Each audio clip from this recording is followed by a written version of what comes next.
arrested. Just dramatic scenes playing out. We have been here for hours. As you know, I was in Georgia just yesterday. I was on a flight back to D.C. first thing this morning. In front of me were several rows of President Trump's supporters that were coming here. They wanted to stand by him in this fight to overturn the results. This is normally an area where tourists come. This is normally an area where people come to see the United States Capitol. Today, it has turned into a scene of violence and tense clashes. We have watched media be attacked.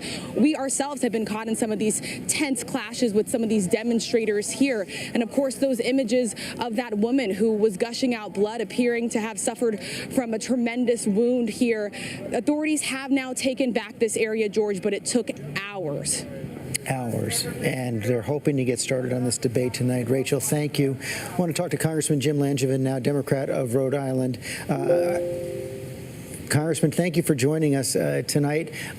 Just tell us about your day as best you can. I assume you're clearly safe right now. Were you on the floor when this all unfolded? What have you learned? I arrived on the Capitol complex this morning, getting ready for the proceedings to begin at 1 p.m., which they did.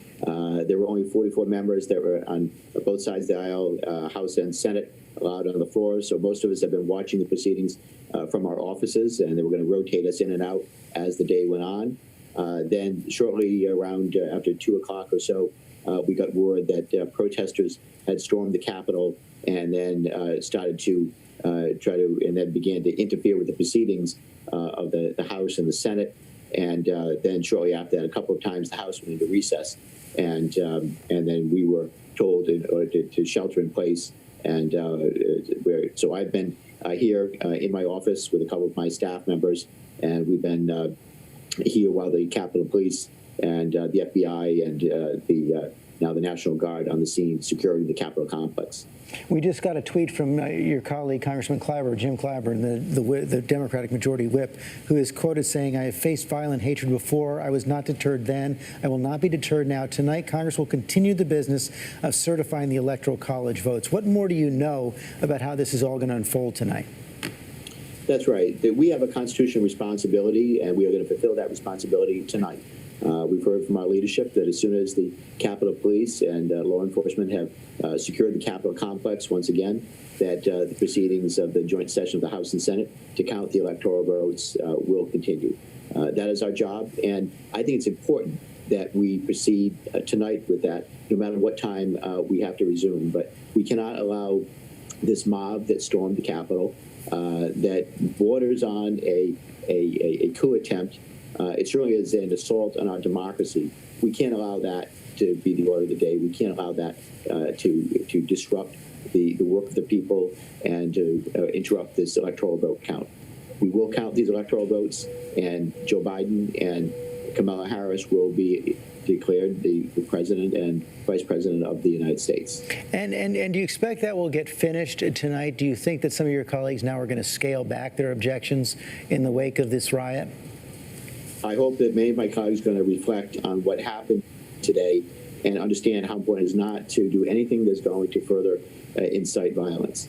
The time for protests and questioning the outcome of the election and the electoral vote count is over. That should have, and it has been done at the state level and been certified. The election has been certified by election officials and Republican legislatures. Many times these are Republican legislatures that have certified these results. Our role in Congress right now is basically ceremonial. And for more than 200 years, every 4 years, the Congress meets in joint session, receives the electoral votes. We count those electoral votes that have been certified and sent to us. And that is the basic rule. This should not have happened today. It didn't have to happen. And I'm very disappointed in President Trump that he keeps perpetuating these lies. And it's like if you keep telling a lie over and over again, people start to believe it. And it really does it incites violence. It incites these protesters, and it's just wrong. The president needs to come out and speak clearly and definitively for the protesters to stand down and let the work of the people continue. I've spoken with several of your Democratic colleagues today who say that's an abuse of power. At least two are drawing up articles of impeachment. Congressman Hakeem Jeffries, the head of the caucus, said that everything is on the table right now. Is that something that should be considered in the name of accountability? I think in the name of accountability, everything should be on the table. But I'll say that we are 14 days away from January 20th. And on that day at noon, Joe Biden and Kamala Harris are going to be sworn in as the next president and vice president of the United States. That is a certainty. That outcome is not going to change. The people have spoken. The election results are in. For those people that don't like the results, well, there'll be an election in 4 years. But this election is over. Congressman Langevin, thanks for your time today. Good luck tonight. Stay safe. Thank you, George. Tom Yamas, I want to pick up on what we were talking about with Cecilia just before we talked with the Congressman Robert O'Brien, now the National Security Advisor, praising Vice President Pence, appearing to break at some level with President Trump. The group around him is fraying. It is, and I'd be surprised if O'Brien has a job by the end of the week, because we've seen how the president acts so quickly in this time. You know, I'm a little concerned about Congress staying tonight, because if they are going to stay tonight, law enforcement is probably thinking, let's get through this as quickly as possible without these objections, because if they delay the process, it's only going to give the rioters more time to sort of regroup. And, George, you know, we started the day with an image that I thought was going to be the image of the day, which was Senator Ted Cruz when he stood up to object at first, and he got a standing ovation from several Republicans in the House chamber, and that's when the entire process started. It was just before the protest really took off. And it's incredible what's unfolded over the last 4 or 5 hours. And I have to think the Republican senators, the Republican members of the House that were going to object to this Electoral College votes had no idea it was going to get this bad. Maybe some of them truly felt that there were inaccuracies in the elections, even though the courts have completely tossed any of that evidence out. There's been no evidence provided so far. But I wonder how much of this was politics being played. And because of that game, this is where we are right now. Tom Yamas, Mary Bruce, it does appear that all the members of Congress we've spoken with are determined to, excuse me, we lost Mary Bruce. I want to bring this to Rick Klein then, and said they do seem determined to get this done tonight for both symbolic and substantive reasons. Yeah, I think there's a growing consensus among Democrats and Republicans that it's important to send that message, that the process goes on, that there was a political component to today's events. It was meant to disrupt the counting of electoral votes, and I think it's important for the Senate and for the House members to be able to resume that count. We just saw a statement from Senator Mitt Romney, who, of course, thought none of this should be happening in the first place. He's calling for all those objections to be dropped, to make something close to unanimous. And we've been hearing from senators that they may at least drop some of the objections, curtail what would have been a long process anyway. In another world where this didn't happen, we'd still be going through those objections and might do it into the wee hours of tomorrow morning. Instead, I think there's going to be probably less debate around that. I have a hard time imagining everyone drops all the objections, but that sure would send a strong statement, given how the president continues to hang on to these false theories. Let me bring that to Sarah Fagan. Sarah, we are seeing more Republicans stepping up, including, Cecilia was reading the remarkable statement, the strong statement from former President George W. Bush, who, of course, you worked for as well. Based on what you've been hearing today, do you think this scaling back of the objections is going to actually occur? And do you think this has actually changed the minds and hearts of those who in the past have supported the president? I don't know how it couldn't. This is a remarkably different situation than we were in 3 days ago. A person was shot today. People stormed the Capitol. They sat in the speaker's chair. I think the prudent thing for Republicans to do to make a statement would be to withdraw those objections. I understand the concerns. I share some of them. But we're at a very different place here, and that is the responsible thing for Republican members of Congress to do. I don't think they will all do it. Some of them are going to move forward. They're going to separate these actions from objections to the election process. But more and more senior Republicans, like my former boss, who you just mentioned, are going to come out with incredibly strong statements. This is not reflective of the Republican Party. It's not. Republican Party is a big tent. It's dominated by Trumpism right now, but it is certainly, I don't think any of us look at this and say that we want anything to do with this, anything at all. But hasn't the story of the last 4 years been that this is Trump's Republican Party? Well, I mean, certainly he remains the leader as the president, and he is certainly the dominant force of it. And, you know, we're at this critical period in the party, and where it goes remains to be seen. I think that the president did himself and his movement an incredible amount of harm today. You know, whether this is an inflection point and more mainstream Republicans sort of take bigger roles in the party or not, I think remains to be seen. But I think most Republicans, including many Trump supporters and many strong Trump supporters, look at this and say they want nothing to do with this kind of behavior. It's not reflective of who they are. They have very strong views, but that doesn't mean that they want to see violence or people storming the U.S. Capitol. Sarah Fagan, thanks. Let me bring that to Heidi Heitkamp. You served in the Senate, of course, as a Democratic senator from North Dakota. Is this an inflection point? Is this something on a par with what we saw at 9/11, this attack on the Capitol that will lead, at least for a time, to some unity? Well, you heard Joe Manchin talk about that this is an opportunity for unity, and that when they all huddled together, they had an opportunity to visit. And I think that speaks well to kind of the camaraderie that people feel about going forward. And so hopefully this will, in fact, lead to some kind of healing of divisions. We can only hope that, but it comes on the heels, Tom Yamas, of some very sad news. We've learned that the woman who was shot at the Capitol has died. Yeah, maybe the most horrific image we've seen so far unfold today. A woman shot in the neck. We saw first responders trying to give her CPR, putting their hands on her neck wound. We've just learned that she has died. And George, we don't even know her name yet.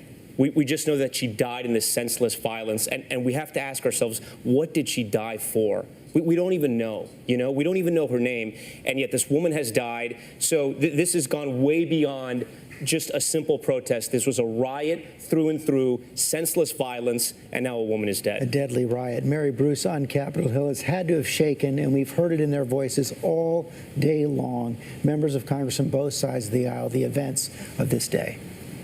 It absolutely has shaken them to the core, I think, because, of course, this goes way beyond politics and way beyond the usual bitter partisanship that has become, unfortunately, all too commonplace in Washington. To think that right now you have members of Congress huddled in a secure location on the Capitol, talking amongst themselves, trying to figure out where do we as a country go from here.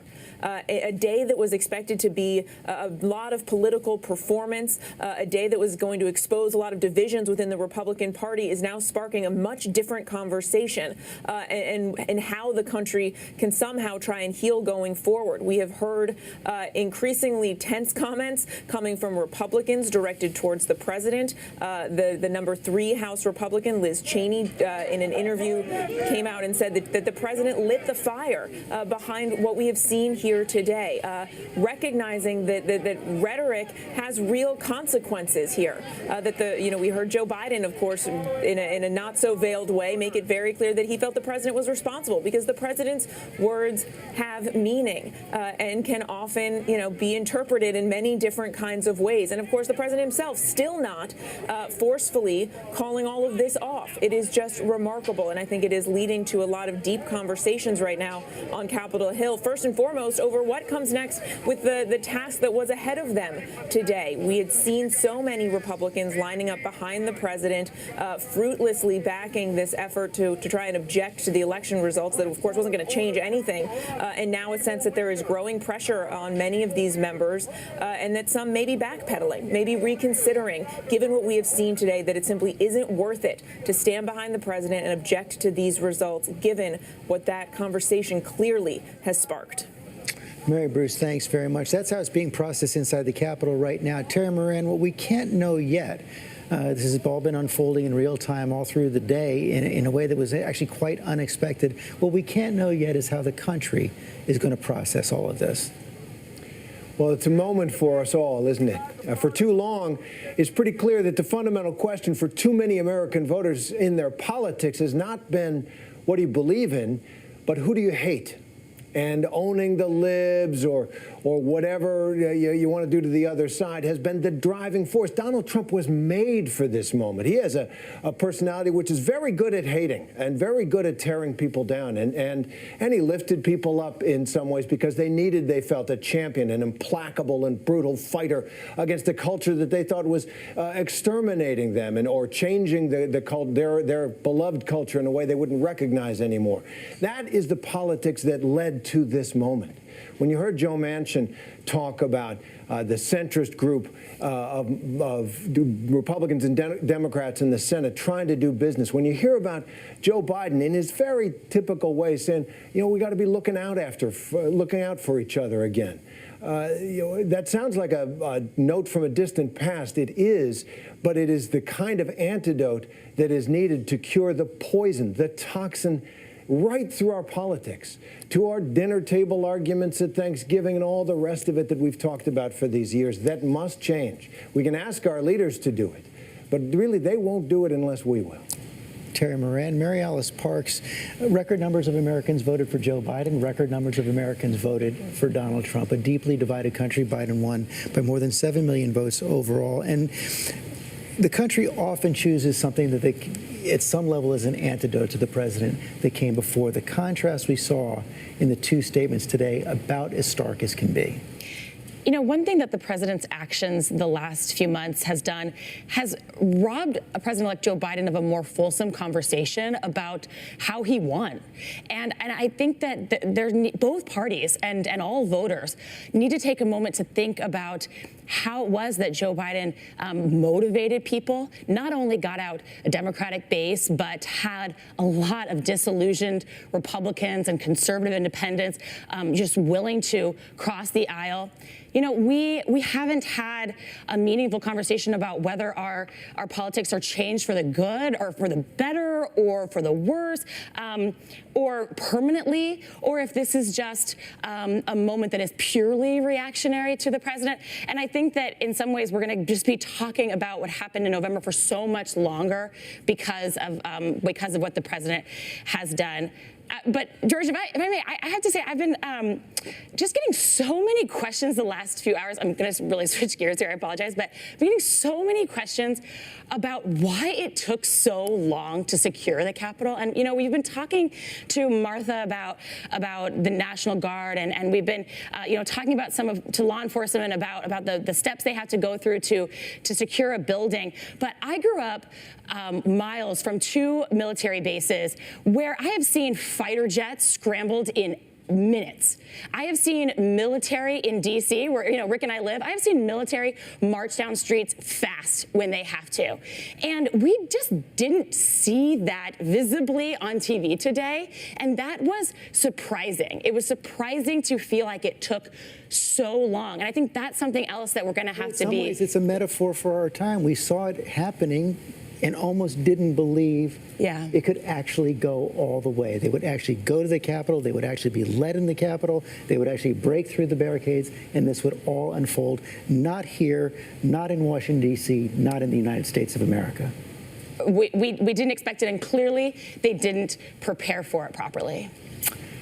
We're going to take a break right now. I'll be back at 8 o'clock with primetime coverage all through the night with our team. World News Tonight with David Muir is going to air to the whole country right now in this extraordinary day across the country. The U.S. Capitol under siege from rioters incited by President Trump. World News Tonight with David Muir is right now. Tonight, the horror and chaos and the sadness over what has played out at our nation's capital. Images not seen in modern American history. A mob storming Capitol Hill, the Capitol building under siege. Trump supporters, fueled by the president's own words this morning, smashing through the doors of the U.S. Capitol. Thousands breaching barricades, overwhelming police. All of this as a joint session of Congress was trying to certify President-elect Joe Biden's victory amid growing pressure from President Trump on Vice President Mike Pence. What Pence could be heard saying before being whisked away by the Secret Service. Pence then issuing this statement. The violence and destruction taking place at the U.S. Capitol must stop, and it must stop now. The mob pounding on doors, smashing windows, the armed standoff inside the building. Police there with guns drawn, trying to hold them back. Members of Congress diving to the floor. A woman shot on Capitol grounds. The images tonight as she is loaded into an ambulance. Rioters making it onto the Senate floor, all the way to the seat of the Senate president. Another seen sitting behind House Speaker Nancy Pelosi's desk. Republicans and Democrats alike all day calling on the president to urge his supporters to stop after the president told them to march to Capitol Hill. Tonight, the emergency curfew now in effect in Washington, D.C. The entire D.C. National Guard now activated. Troops coming in from Maryland and Virginia. Tear gas deployed late today. Tonight, as authorities try to secure the Capitol, the tough questions already coming in. How was this allowed to happen in the first place? With President Trump for weeks now calling for protests. And after those repeated pleas today to do something, the president late today releasing a 1-minute video, falsely claiming again that he won in a landslide, before then telling supporters to go home. President-elect Joe Biden tonight offering sobering words, saying this was not a protest, this is an insurrection, saying I'm saddened America has come to such a dark moment, saying today this will serve as a reminder that democracy is fragile, but that America will endure. Our entire team standing by. A special edition of World News Tonight begins now. From ABC News.